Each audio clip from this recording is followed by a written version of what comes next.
నమస్తే. రాష్ట్ర వ్యాప్తంగా దేశవ్యాప్తంగా బీసీలకు ఇవ్వాల్సినటువంటి 42% రిజర్వేషన్ మీద తెలంగాణ రాష్ట్ర కాంగ్రెస్ పార్టీ కావచ్చు, ఇటు అధికార మంత్రులు కావచ్చు, ఎమ్మెల్యేలతో కూడా ఢిల్లీలో పెద్ద ఎత్తున లడాయి చేయడానికి సిద్ధమయ్యారు. ఇప్పటికే ముఖ్యమంత్రి అక్కడటువంటి ఎంపీలతో కావచ్చు, రాహుల్ గాంధీతో మాట్లాడుతూ ఉన్నారు. పార్లమెంట్లో 42% రిజర్వేషన్ బిల్లు మీద చర్చ జరగాల్సిందే, 42% బీసీలకు మరి అమలు చేయాల్సిందని ఒక డిమాండ్ అయితే పెద్ద ఎత్తున తెరలేపుతున్నటువంటి పరిస్థితి.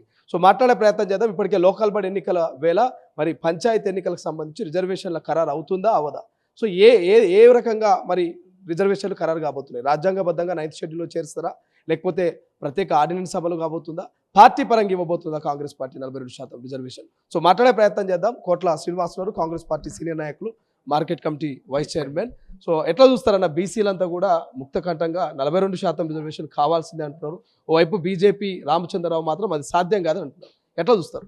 ఎన్నో ఏళ్లుగా ఎదురు చూస్తున్న బలహీన వర్గాల 42% రిజర్వేషన్ కోసం గౌరవ ముఖ్యమంత్రి రేవంత్ రెడ్డి గారు దేవాలయం లాంటి శాసనసభలో చట్టం చేసి గవర్నర్ గారి చేత ముద్ర పొందించి ఆ తర్వాత 9th షెడ్యూల్లో పెట్టాలని కేంద్రానికి పంపిస్తే ఇక్కడ రాష్ట్ర బీజేపీ అధ్యక్షుడు ఒక వితండవాదానికి తెరదీసిండు.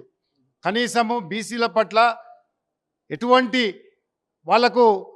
వాళ్ళు బీసీలకు చేసింది ఏమీ లేదు. కానీ గౌరవ ముఖ్యమంత్రి రేవంత్ రెడ్డి గారు చేస్తుంటే తట్టుకోలేక బీసీలకు 9th షెడ్యూల్లో చేర్చడానికి వీలు కాదు, అదేవిధంగా 9th షెడ్యూల్లో చేర్చడానికి ఏదో అడ్డొస్తుందని అన్నట్టుగా మాట్లాడతాడు.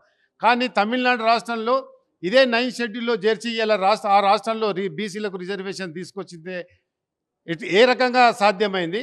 తెలంగాణలో ఎందుకు సాధ్యం కాదని నేను ఈ యొక్క రామచంద్రరావు గారిని అడగదలుచుకున్నా. మీ వైఖరి ఏంది? భారతీయ జనతా పార్టీ బీసీల పట్ల ఉన్న వైఖరి ఏంది?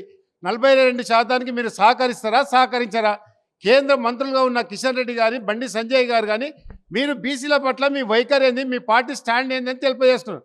ఒకవైపు గౌరవ ముఖ్యమంత్రి గారు చట్టసభలో దీన్ని పెట్టి చట్టం చేసి ఈరోజు ఢిల్లీలో అనేక ప్రాంతీయ పార్టీలు కానీ జాతీయ పార్టీలతో చర్చలు జరుపుతూ బీసీలకు మద్దతుగా 42% మద్దతు తెలపాలని ఈరోజు ఆకలి నిద్ర లేని రాత్రులు గడుపుతూ ఈరోజు ఢిల్లీలో మరి అన్ని పార్టీలతో చర్చిస్తూ అవసరం అనుకుంటే ఏ రోజు ఢిల్లీలో 42% బీసీ రిజర్వేషన్ మీద పవర్ పాయింట్ ప్రజెంటేషన్ కూడా చేస్తుంటే బీజేపీ నాయకులు, టీఆర్ఎస్ నాయకులు మాత్రము దొంగలు గట్లు వంచుకునే విధంగా బీసీలపై విషము, అదేవిధంగా స్వార్థము, విష రాజకీయాలు చేస్తారు. కాబట్టి బీసీలందరూ కలిసి ఈ రాష్ట్రంలో ఉన్న 56.33% బీసీలందరూ కూడా ఈ యొక్క రాజకీయ పార్టీలకు, బీసీ వ్యతిరేక పార్టీలకు రాజకీయ సమాధి కడతంలో ఎలాంటి అత్యశక్తి లేదని సందర్భంగా మనం చేస్తాం.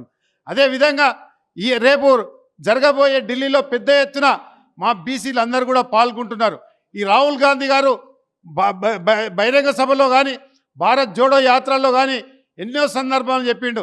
ఈ దేశంలో సమభాగం ఉన్న బీసీలందరూ కూడా సమానంగా ఇవ్వాలని ఎన్నో సందర్భాల్లో చెప్పితే కేవలం భారతీయ జనతా పార్టీ నాయకులు, అదేవిధంగా టీఆర్ఎస్ నాయకులు కలిసి విమర్శలు చేస్తూ ఉన్నారు. అయ్యా టీఆర్ఎస్ నాయకులారా, బీజేపీ నాయకులారా, మీరు మాకు మద్దతు తెలిపకపోయినా సరే కానీ మీరు ఈ విమర్శలు మానుకోండి, ఈ విత్తన వాడాన్ని మానుకోండి. మా కష్టం ఏదో పడతాము, మేము సుప్రీంకోర్టుకు పోతామా, లేకుంటే ఇంకే కోర్టు కన్నా పోతాము. మా గౌరవ ముఖ్యమంత్రి గారు అదేవిధంగా అవసరం అనుకుంటే ఆర్డినెన్స్ తీసుకొస్తానని కూడా చెప్పడం జరిగింది. అందుకొనికే ఈ రాష్ట్రంలో ఉన్న బీసీలందరూ కూడా ఇలా గౌరవ ముఖ్యమంత్రి గారికి, మా క్యాబినెట్కు నీరాజనాలు వలకడంలో ఎలాంటి అతిశక్తి లేదని సందర్భంగా మనం చేస్తున్నాం.